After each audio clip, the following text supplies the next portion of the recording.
Do I have everybody's attention now? Yo les amis, bienvenue sur Catch Trap, la chaîne où on parle catch. Aujourd'hui, preview du Monday Night Raw du 25 janvier 2020. Et avant de commencer cette vidéo, j'aimerais vous demander de liker, de commenter, de vous abonner, de partager. C'est extrêmement important pour le développement de cette chaîne. Et on va au devant des 200 abonnés avant la fin janvier les amis. On commence directement avec le premier match qui a été annoncé. C'est un match pour le titre féminin. Asuka contre Alexa Bliss, la revanche de la semaine dernière. Donc la semaine dernière, Alexa Bliss a battu Asuka. Et donc, comme j'avais dit la semaine dernière, elle aura droit cette semaine à son match pour le titre juste avant le Royal Rumble. Donc pour moi, bon, on n'est pas à l'abri d'une... Moi je pense qu'il y aura une intervention de Randy Orton. Voilà, pour bien boucler la boucle. Parce que la dernière fois, c'est Alexa Bliss qui a blessé Orton. Orton a dit la semaine dernière qu'il en avait fini avec Alexa Bliss, mais je pense qu'il va s'attaquer quand même à Alexa Bliss. Il va lui coûter, je pense qu'il va lui coûter le match pour le titre. Je vois que cette solution, parce que Alexa Bliss en mode dark, elle a l'air d'être plus forte que Asuka.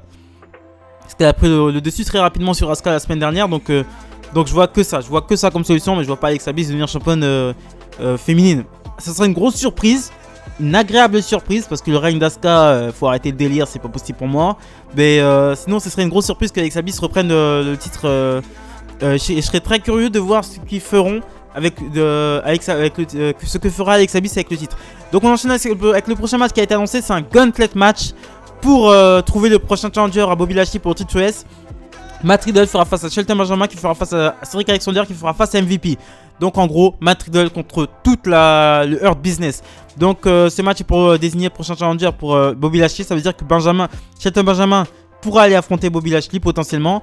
Alexander est potentiellement prochain challenger. MVP aussi. Donc ça fait que ça peut créer une sorte de scission dans le Hurt Business. Et Matt Riddle aussi donc peut être... Donc le bon choix, ce serait que Matt Riddle gagne le match. Mais bon, Riddle a eu beaucoup de chance au titre US. Il s'est beaucoup fait défoncer la gueule par Lashley. J'aimerais bien Cedric Alexander. Mais en tout cas, dans ce match, c'est sûr à 100% qu'il y aura des grosses tensions entre Cedric Alexander et Shelton Benjamin. Parce que ça fait au moins 2-3 semaines qu'ils n'arrêtent pas de s'embrouiller les deux. Ils ne peuvent plus, ça se voit qu'ils ne peuvent plus s'encadrer. Donc ça va, à mon avis, il y aura des grosses embrouilles entre les deux. Voilà, il y aura des grosses embrouilles. Donc le Gauntlet match, je pense que ça va occuper une bonne partie du Monday Night Raw. Donc ça veut dire qu'il y aura beaucoup de catch dans ce Raw. Et pas beaucoup de blabla et de segments bizarres, des segments complètement what the fuck. Donc là ce sera bien. J'adore les Gauntlet match. J'adore quand ça catch. Comme vous le savez, j'adore quand ça catch. Et voilà. Donc on enchaîne ensuite avec le prochain match qui a été annoncé. Shayna Baszler contre Charlotte Flair. Donc je crois que c'est la première fois qu'elles s'affrontent en 1 contre 1 ces deux-là. Je suis pas sûr. Je les ai jamais vu s'affronter en 1 contre 1. Donc voilà. Shayna Baszler, l'ancienne championne par équipe. Charlotte, la nouvelle. Donc elles se font face sans doute pour peut-être continuer une sorte de rivalité. Bon, Charlotte Flair a une rivalité avec tout le monde. Lacey Evans, elle va à SmackDown pour affronter le Raw Squad. C'est n'importe quoi le booking de Charlotte Flair depuis qu'elle est revenue. C'est n'importe quoi. Mais sa rivalité principale a l'air d'être Lacey Evans. Donc Lacey Evans qui s'est entichée de Ric Flair, qui s'est mis en sorte... qui est la... sorte de cougar inversé de Ric Flair. Voilà, Ric Flair qui sort avec Lacey Evans. C'est Lacey Evans qui s'amuse à narguer Charlotte Flair en portant les robes de Ric Flair. Donc je pense que Shayna Baszler battra Charlotte Flair pour continuer cette rivalité entre Charlotte Flair et Lacey Evans, qui a l'air d'être sa rivalité principale. Et enfin le segment qui sera sans doute soit l'opener, soit le main event. Drew McIntyre sera de retour après 2 semaines d'absence dû au Covid-19. Et il fera face à Goldberg qui sera là aussi cette semaine. Donc je pense que ce sera un segment pour avoir une sorte de prétexte à ce segment. Je pense qu'ils vont passer ça pour une signature de contrat. Je pense que ce sera une signature de contrat. Je pense que clairement il n'y aura pas d'action. Il n'y aura pas d'action entre les deux. Vous attendez pas à un spear ou à un Claymore kick. Non.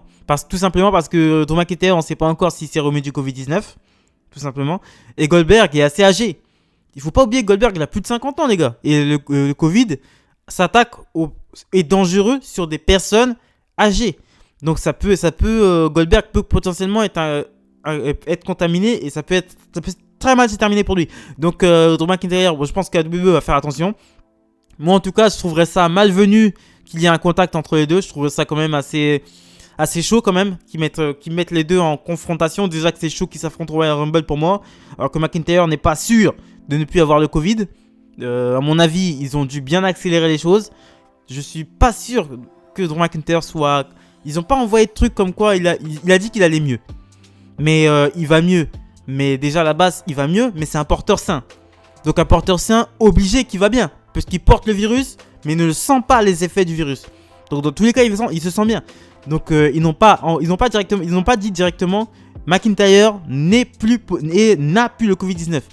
Non. Il a dit qu'il allait bien, qu'il était un porteur sain. Mais si t'es un porteur sain, tu vas automatiquement bien. Donc c'est très compliqué cette histoire. Et là, de plus, c'est qu'il affronte Goldberg. Goldberg est vieux. Mais bon, vieux, 50 ans, c'est pas vieux. 51 ans, c'est pas, il a 51 ans, je crois. 51 ans, voilà. Il doit avoir l'âge de Triple H, un truc comme ça. Mais 51 ans, le Covid-19, il fait des ravages sur les personnes âgées. Voilà, il fait des ravages sur les personnes âgées. Et voilà, donc il y a encore un grand présentateur, Larry King, un grand présentateur américain, un présentateur légendaire américain qui est mort du Covid-19. Donc voilà, donc il faut faire extrêmement attention avec ça. Moi voilà, je suis pas trop... Bon, ils vont se raffronter, mais je trouve ça un peu malsain quand même. Donc voilà, c'était la preview du Raw du 22 janvier 2020. Donc abonnez-vous, likez, commentez, partagez, très important pour le développement de la chaîne. Et on va au devant des 200 abonnés avant la fin de l'année les gars.